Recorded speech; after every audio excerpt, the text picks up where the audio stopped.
Scalapiglio durante la ferrata in Val Comelico, 55enne escursionista tedesca precipita per 200 metri e muore, la tragedia sotto gli occhi del marito.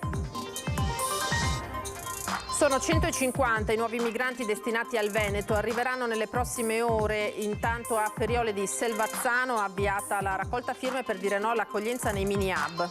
La politica non retrocede di un passo. Flavio Tosi, coordinatore regionale di Forza Italia, tornando sull'attacco alla sanità veneta e al governatore Luca Zaia. Non si tratta di livore personale, ma della realtà, dice. Ultime ore di caldo torrido, domani sera l'arrivo del maltempo che preoccupa la regione, allerta della protezione civile regionale fino a martedì mattina. Sono sereno, così il sindaco di Martellago sotto scorta per le minacce di morte anonime dopo l'abbattimento di 6 alberi. I comitati dei residenti, solidarietà al primo cittadino, la nostra è una battaglia alla luce del sole. In fuga dall'artigianato in Veneto negli ultimi 10 anni ha chiuso quasi il 20% delle botteghe artigiane. Rovigo, Verona, Belluno, le province più colpite, l'analisi della CGA sui dati INPS. Il 26 agosto 1979 Giovanni Paolo II visitò la Marmolada consacrando la statua della Madonna Regina delle Dolomiti. Stamattina la suggestiva cerimonia per ricordare quel giorno a Punta Rocca. Ben ritrovati, buonasera, eccoci in diretta, edizione del Veneto dei telegiornali di Antenna 3. Partiamo dalla cronaca dell'ennesima tragedia che si è consumata in montagna. Un'escursionista tedesca di 55 anni ha perso la vita precipitando per circa 200 metri dalla ferrata Beppi Martini al campanile Colesei in Val Comelico, che stava percorrendo assieme al marito. Scattato l'allarme verso le 10:30, sul posto è volato l'elicottero del SUEM di Pieve di Cadore, che ha individuato il luogo dove si trovava il corpo, sotto la parete in un canalone su cui passa il sentiero che sale al rifugio Lunelli verso l'attacco della ferrata. Sbarcati con un verricello, il tecnico di elisoccorso e il medico non hanno potuto far altro che constatare il decesso della donna. Il marito, che aveva assistito all'incidente e ridisceso, ha riferito che la moglie, perfettamente attrezzata, nel momento della caduta era slegata dal cavo e si era staccato l'appiglio a cui si teneva.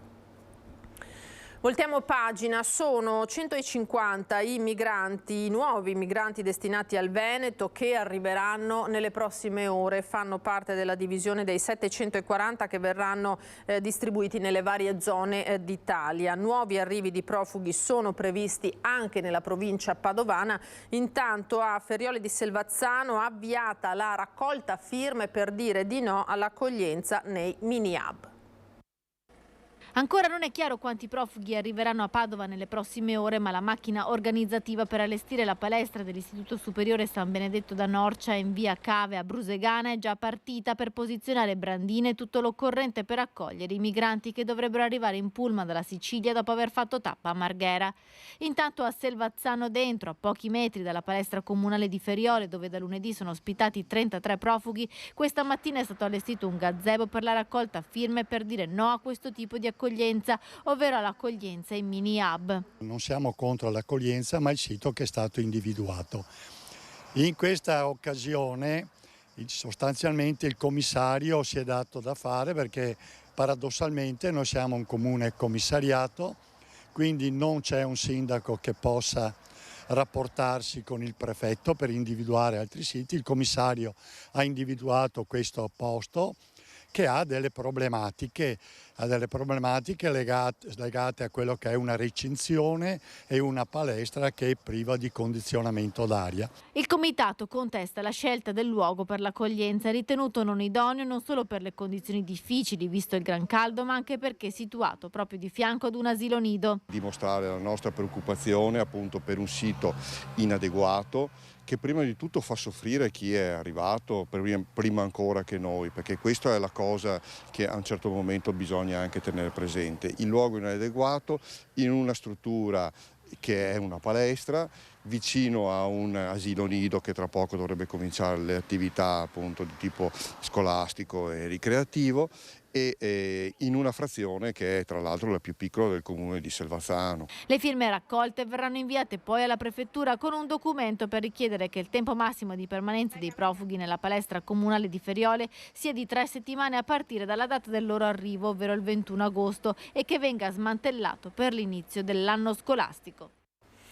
La politica adesso non arretra di un passo. Flavio Tosi, coordinatore regionale di Forza Italia, tornando sull'attacco alla sanità veneta e al governatore Luca Zaia. Non si tratta di livore personale, dice, ma della realtà. Nel silenzio generale della Lega, solo il salviniano Massimo Bitonci, sottosegretario all'economia, che del governatore è un rivale storico, è venuto in soccorso in queste ore a Luca Zaia di fronte all'attacco di Flavio Tosi in materia di sanità. Altro leghista, Tosi, è andato ben presto in rotta di collisione col presidente del Veneto. Accuse infondate, solo livore da parte di Tosi, dice Bitonci, ma il coordinatore regionale di Forza Italia, che una replica se l'aspettava semmai da Zaia, non torna sui suoi passi. O magari dovrebbe, anziché buttare la palla in tribuna, lui e la Lanzarin, rispondere sul tema. Non è una questione di polemica politica, è un tema che ha posto il presidente delle case di riposo dicendo siamo sotto e dovremo aumentare le rette, ed è un tema, quello delle liste d'attesa. Che la sanità in Veneto abbia bisogno di un complessivo ripensamento lo ha capito anche Fratelli d'Italia, rincara il coordinatore azzurro. Se fosse una rivalità fra Flavio Tosi e Luca Zaia, allora tutti quelli che ci stanno guardando da casa o dal bar, da dove hanno la televisione che ci guardano, direbbero caspita, Tosi attacca Zaia per motivi personali, perché il sistema sociosanitario veneto va da Dio, le liste d'attesa non ci sono, in RSA si trova posto per i nostri anziani, le rette sono calmierate. Se è così, gli attacchi di Flavio Tosi sono insensati, ma siccome non è così, perché questi problemi ci sono, il sottoscritto, ripeto, ha preso atto delle dichiarazioni fuori luogo dell'assessore Lanzarin, che ha detto che se ci sono problemi nelle case di riposo è colpa dello Stato, che non ha nessuna competenza, e ho spiegato alla Lanzarin, che già lo sa,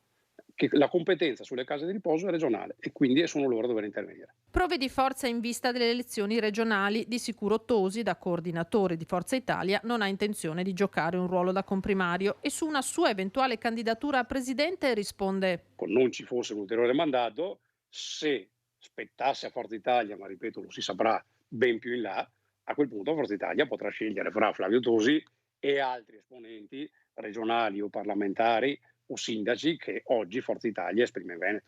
Quello tra Zaia e Tosi non è l'unico botta e risposta tra alleati nel centrodestra di queste ore. Il post dell'assessore leghista Roberto Marcato, che ironizza sul criterio di meritocrazia con cui Giorgia Meloni, dopo il cognato Francesco Lollobrigida, ministro dell'Agricoltura, ha nominato a capo della segreteria politica di Fratelli d'Italia la sorella Arianna, non è piaciuto al partito della Premier, che cerca comunque di scansare le polemiche. A mio modo di vedere, la meritocrazia in questo caso è stata applicata perché Arianna Meloni è una persona che merita e giustamente oggi ha un incarico importante nel nostro partito.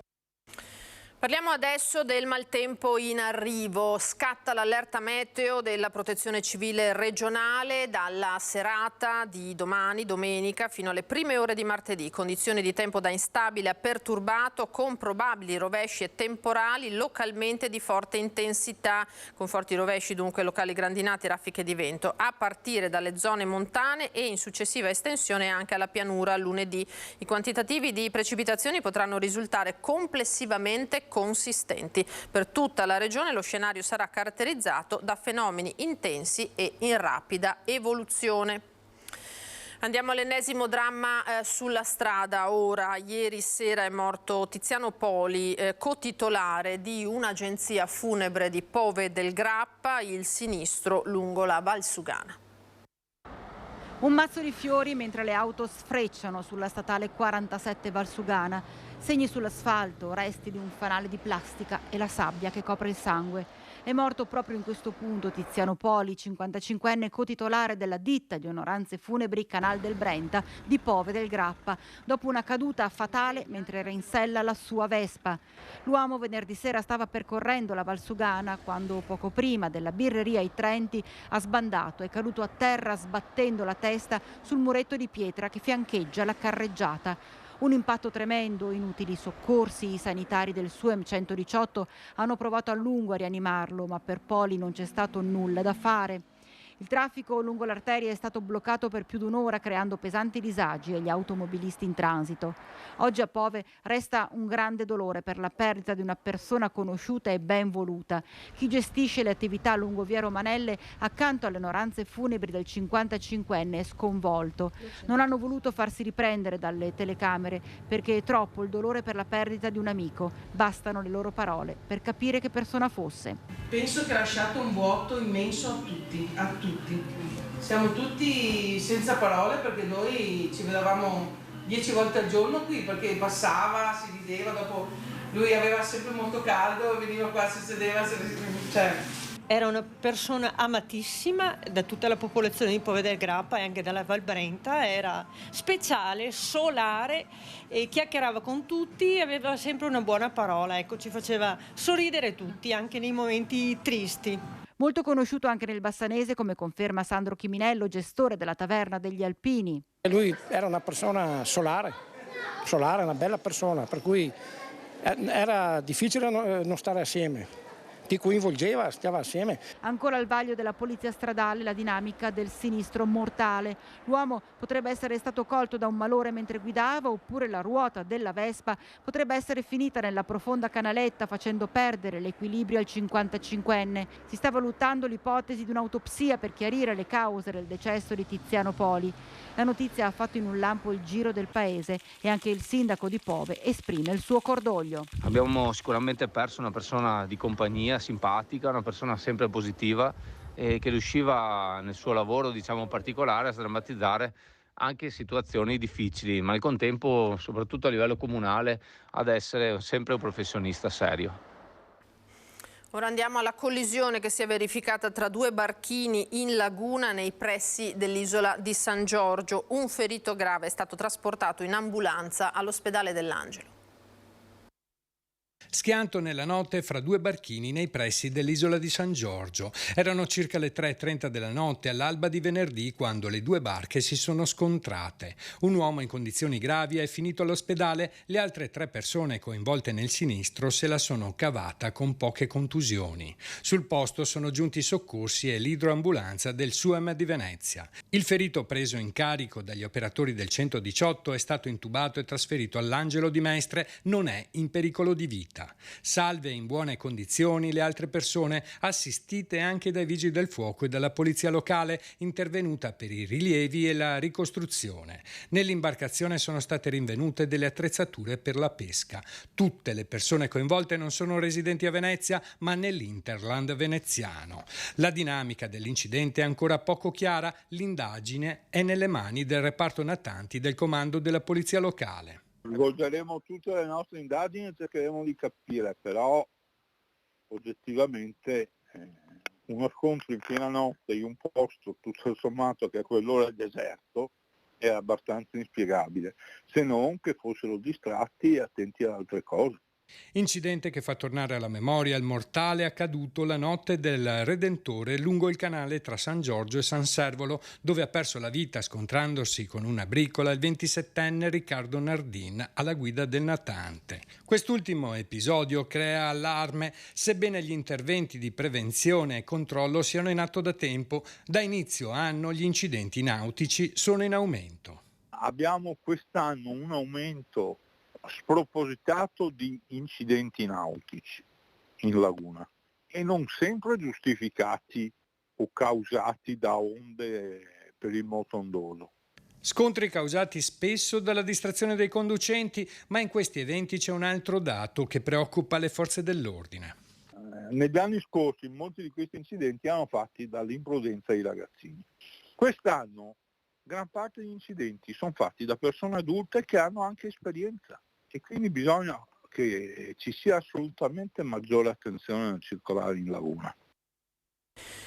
Turista francese a nuoto in Canal Grande per attraversare il ponte di Rialto da una riva all'altra, rischiando anche di venire travolto da una barca in transito. È accaduto questo pomeriggio. Il y a des Ennesima bravata a Venezia da parte dell'ennesimo turista che, vista l'alta temperatura odierna, tra trasgressione, goliardia e insensatezza, ha pensato bene di rinfrescarsi gettandosi in laguna e nuotando lungo il Canal Grande a Rialto. È accaduto poche ore fa intorno alle 16:30 quando questo turista francese si è gettato da Riva del Fero, letteralmente ai piedi del ponte di Rialto, lato municipio per intenderci, per raggiungere l'opposta riva del Vin.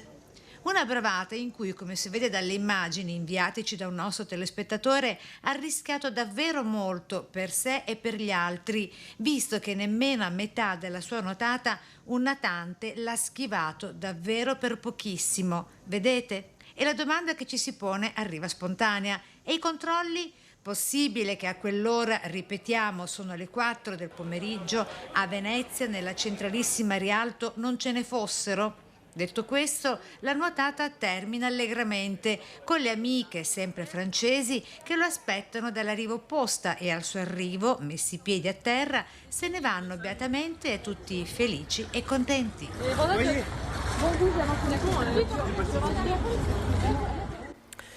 Andiamo nella Marca trevigiana ora, perché dopo l'aggressione alla barista di Cornuda, ripresa anche quella, lo ricorderete in un video, torna a far discutere chi applica maggiorazioni per chi paga con il POS. Al di là della ferma condanna dell'episodio, l'Ascom chiarisce: pratica vietata.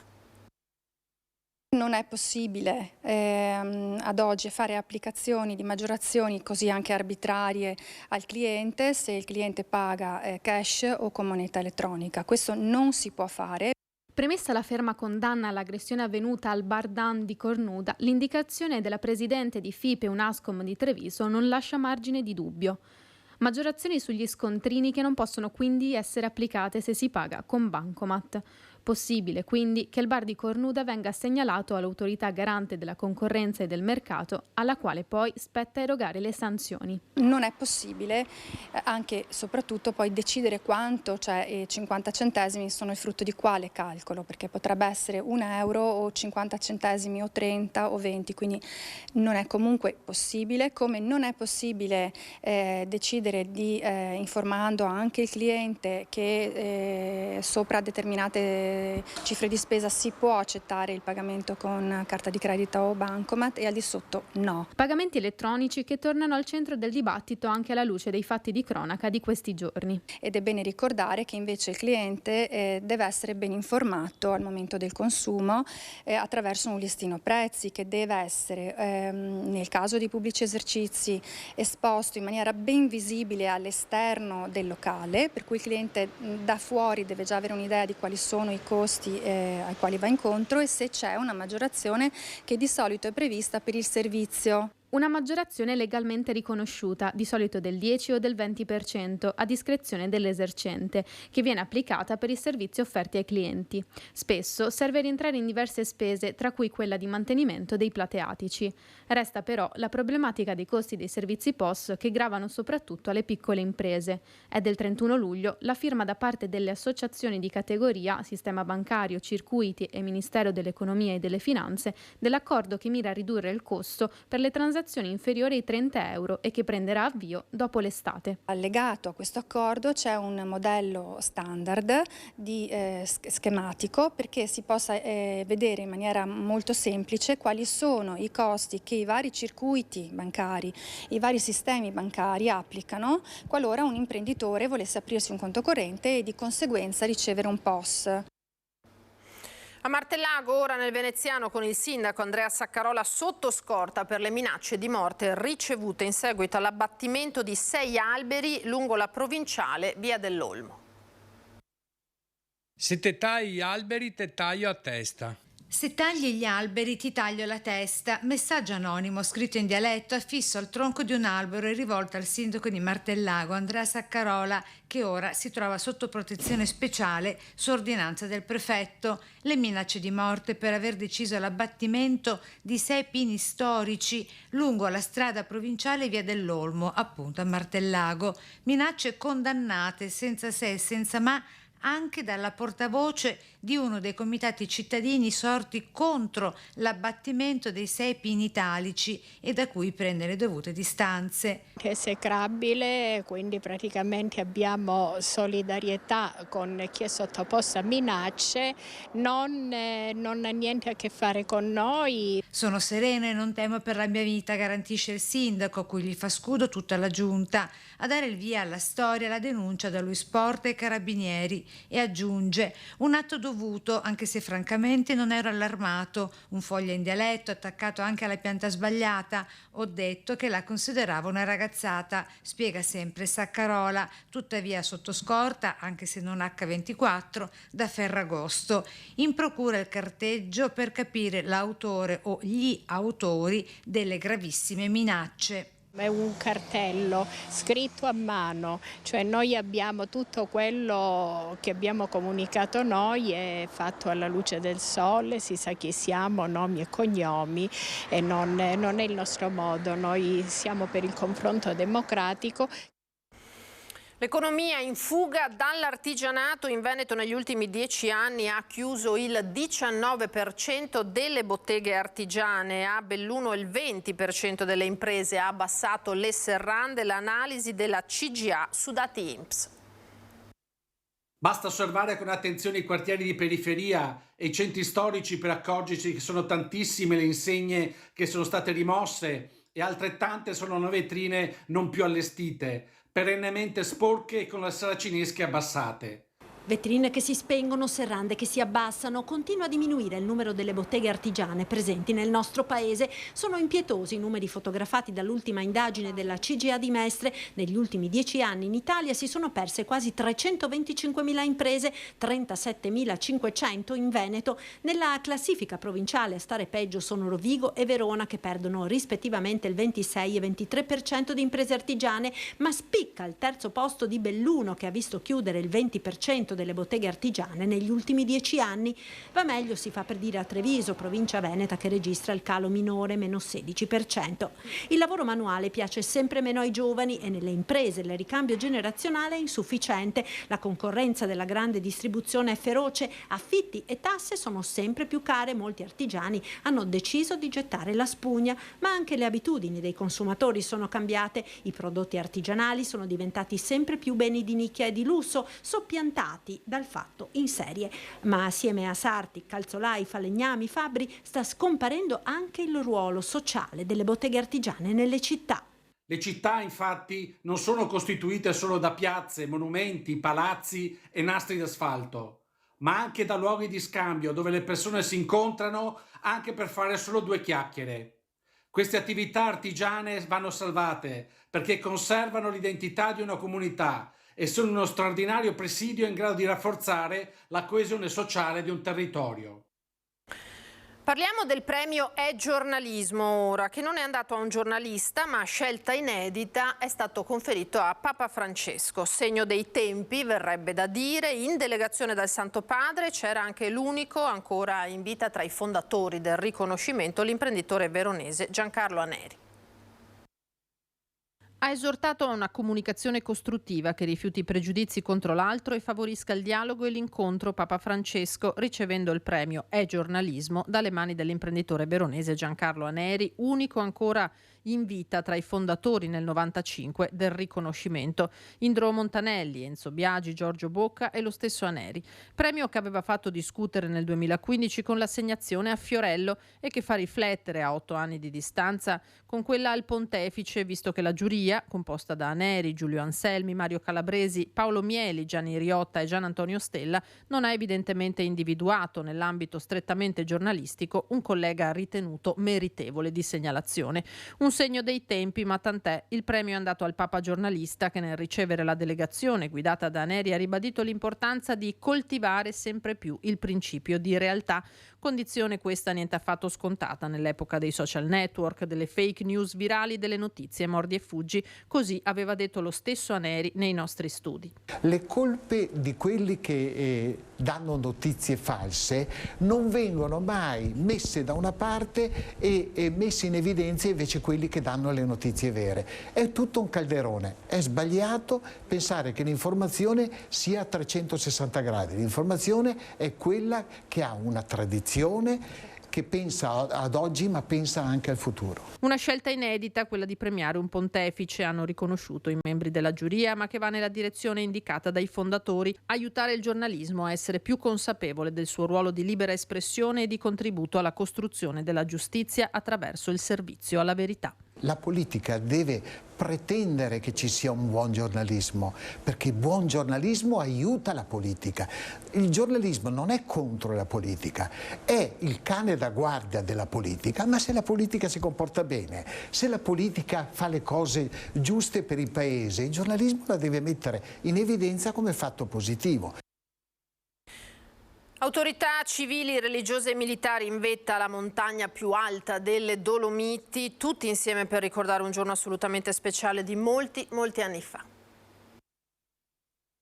Un tempo che fu, una messa come allora. Ecco come il vescovo ricorda chi fu papa, ricordando colui da cui prese il nome, da pontefice. 44 anni fa San Giovanni Paolo II salì l'anno successivo all'elezione del Papa predecessore Giovanni Paolo I, Albino Luciani. Quindi in questo giorno è il giorno dell'elezione di Giovanni Paolo I. Dopo un anno, dopo i 33 giorni era morto, è stato eletto Wojtyła Giovanni Paolo II e quindi è venuto a ricordare l'anno prima l'elezione del suo predecessore. Quindi l'evento dell'arrivo qui il 26 agosto del 79 di Giovanni Paolo II ha segnato questo ulteriore sviluppo di eventi. È stata la salita sua quassù in una bufera di neve, anche quella è storica perché il 26 agosto ne soffrì anche il Papa perché ritardarono di 2 ore anche la celebrazione poi nella serata a Belluno. Ricordi di un tempo passato, ma con il pensiero proiettato dall'attualità a un futuro che preoccupa. L'altro evento che oggi diventa evidente è quello che cosa sta dicendoci la natura, il ghiacciaio sta parlando, sta dicendo il suo gemito.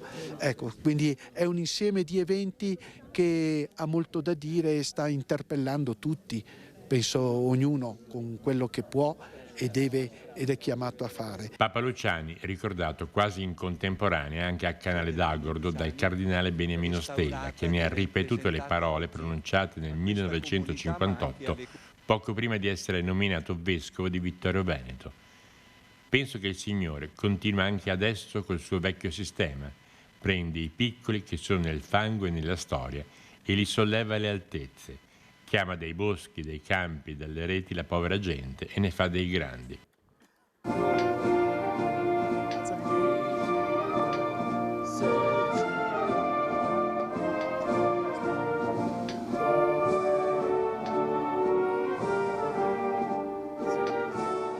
Al ricordo dei pontefici del nostro recente passato si è poi aggiunto il ricordo di quanti su quelle stesse montagne, ormai più di un secolo fa, durante la Prima Guerra Mondiale, sacrificarono le loro vite per difendere la patria. Questi sono luoghi storici per la nostra nazione, dai quali il nostro esercito oggi trae origine. Quindi rappresentano i valori per i quali i nostri soldati svolgono quotidianamente il loro mestiere, insomma, al servizio dello Stato. Il suo sentimento personale nell'essere qua? È di grande gioia, commozione, rispetto e privilegio. È tutto per questa edizione, noi ci fermiamo qui, tra poco l'edizione di Venezia, adesso come sempre le previsioni del tempo, arrivederci.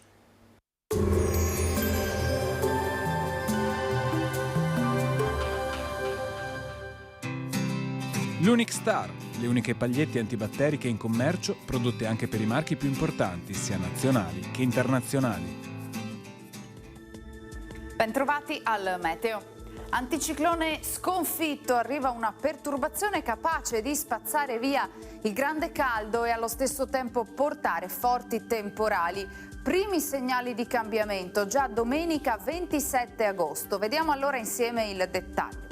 Sul Veneto tutto sommato la giornata sarà discreta, spazi di sereno anche ampi, addensamenti nuvolosi dal pomeriggio sulle zone montane, pedemontane e in generale sui settori più occidentali della regione, con rovesci sparsi in propagazione verso sera al resto dei settori. Attenzione al rischio di fenomeni violenti con grandinate e forte vento. Temperature in calo, minime fino a 24 gradi, massime fino a 33 all'incirca. Spostiamoci ora sul Friuli Venezia Giulia. Anche in questo caso sarà soleggiato con cielo poco nuvoloso. In serata e soprattutto nella notte peggiorerà con temporali diffusi, localmente di forte intensità e con possibili nubifragi. Temperature minime tra 19 e 24 gradi, massime sui 31-32 gradi. Infine diamo uno sguardo al Trentino Alto Adige, dove avremo rovesci e temporali sparsi, specie nella seconda parte della giornata. Temperature minime intorno ai 18-19 gradi, massime infine sui 25 all'incirca. Dal meteo per ora è tutto, vi do appuntamento al prossimo aggiornamento.